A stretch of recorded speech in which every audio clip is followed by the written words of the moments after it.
All right, we have some major breaking news. Less than 24 hours after Jimmy Kimmel's television show got pulled off the air at the request of Donald Trump's administration, he straight up just admitted on Air Force One that he's looking to take the broadcast licensing away from more shows that are giving him unfavorable coverage. And it's funny because over the past 24 hours, conservatives have been trying so hard to say, no, Trump didn't request this. It just happened because Jimmy Kimmel said an innocuous comment about Charlie Kirk or whatever.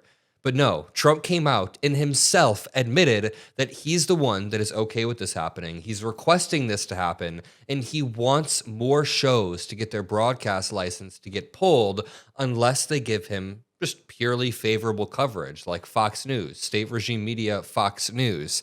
Now, even if Trump and FCC Chair Brendan Carr don't follow through with this, which they already are, but even if they don't do anything further, they're already achieving this goal of public intimidation. Even threatening this creates a chilling effect. Nevertheless, what happened to Colbert, Kimmel, and the threats against Fallon, Myers, and any other late night hosts, or people like me, people who have programs that are criticizing the President of the United States. It is absurd that we're at this point. And before we even break down all of Trump's comments, I want to back up for a second because there has been a huge battle in bro circles.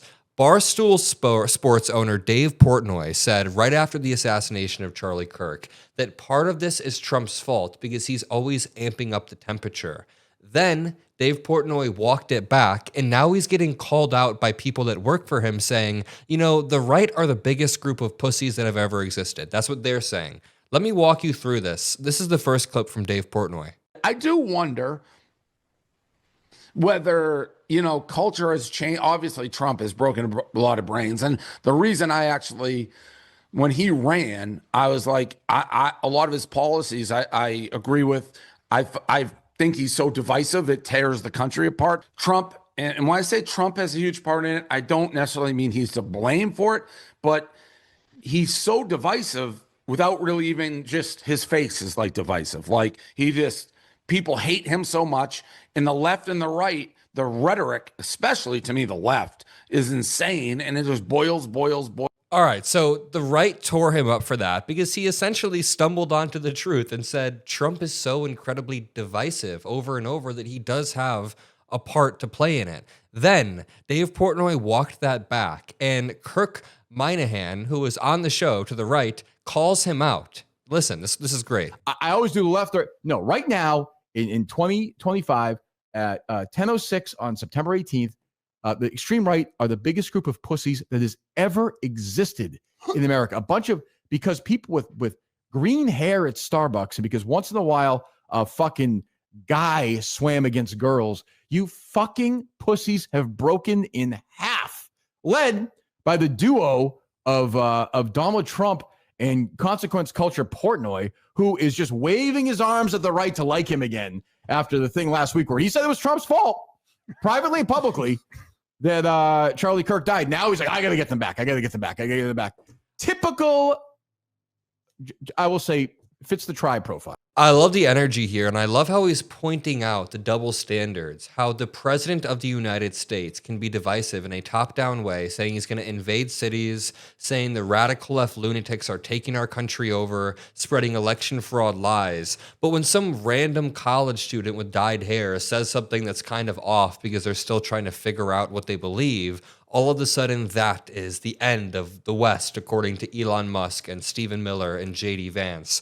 The way these people are frothing at the mouth to make the left seem violent en masse is insane when all statistics, when all rhetoric from politicians themselves, and even the MAGA commentators on TV is way more divisive than whatever the hell Rachel Maddow is saying on any given day. Now that I've proven my point, these people are all fighting, let me show you this next clip. This is on the Flagrant podcast, which is run by Andrew Schultz. Even these dudes are like, wait a minute, this is way too far for me. Seems like a big attack on free speech. And I think we've been pretty staunchly in favor of free speech. And it is funny to watch right-wing people just become left-wing people. Because I said something about how you're a snowflake if you think you should be. If you agree with this, that's some snowflake shit. And somebody was like, you clearly don't even know what the First Amendment means. And that's exactly what left-wing people used to tell me. Yeah. Freedom of speech doesn't mean freedom from consequences. Right. So y'all have just switched. Yeah. Now, again, this has nothing to do with what happened to Charlie Kirk. That's a fucking horrendous thing. Let's get that out of the way. But in terms of censorship, freedom of speech is more under attack now, honestly, than I think it has ever been. I don't know if that's me being hyperbolic. Oh, absolutely it is. And you can just listen to Donald Trump's own words. Let's start off here. Trump on Air Force One appeared to suggest that, quote, that perhaps television networks should have their license taken away. Says 97% were against him. Quote, they're getting a license. I think maybe their license should be taken away. Here's the full quote. Quote, I read someplace that the networks were 97% against me. I get 97% negative, and yet I won easily. I won all 7 swing states, popular vote, I won everything. They're 97% against. They give me only bad publicity or press. I mean, they're getting a license. I think maybe their license should be taken away. It will be up to Brendan Carr. Caitlin Collins, the president on Air Force One, quote, when you have a network and you have evening shows and all they do is hit Trump, that's all they do. If you go back, I guess they haven't had a conservative on in years or something. When you go back and take a look, all they do is hit Trump.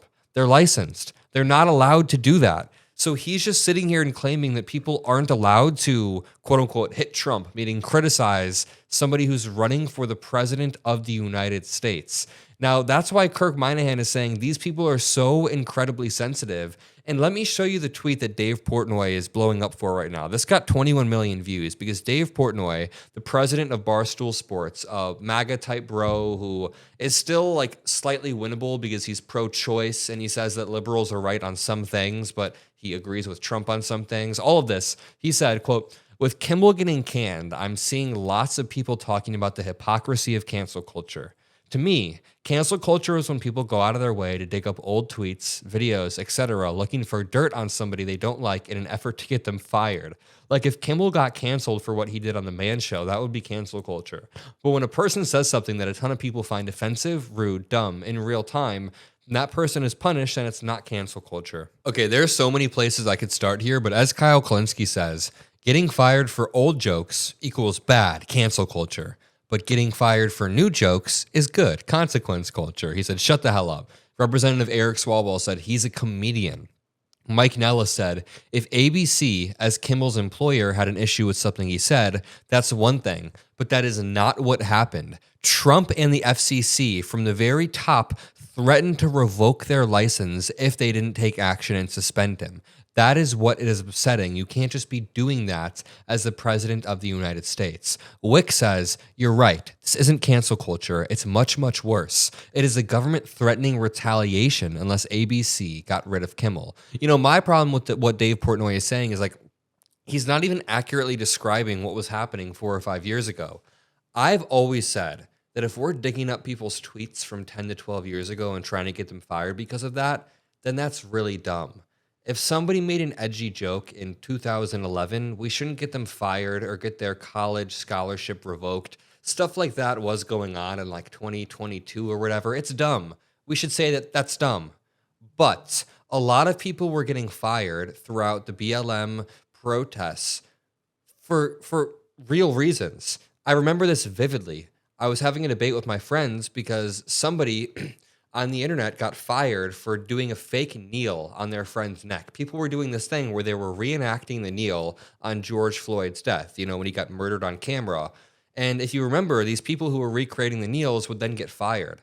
That's not cancel culture. That is exactly what we're saying. That is consequence culture. Now, on the inverse, what we're seeing over the past week, when it comes to modern day, if right-wingers can find an example of some elementary school teacher like laughing in class hysterically as Charlie Kirk videos play on the whiteboard of him getting shot, that would be one thing, but that didn't happen. What we saw were right-wingers pulling up teachers who were like college professors that gave a nuanced take saying, listen, I didn't agree with what Charlie Kirk said, but nobody deserves to get shot. What he said about MLK seems to have been despicable. And this person gets their entire life nuked with their mother doxxed and their daughter's school basically posted on the internet.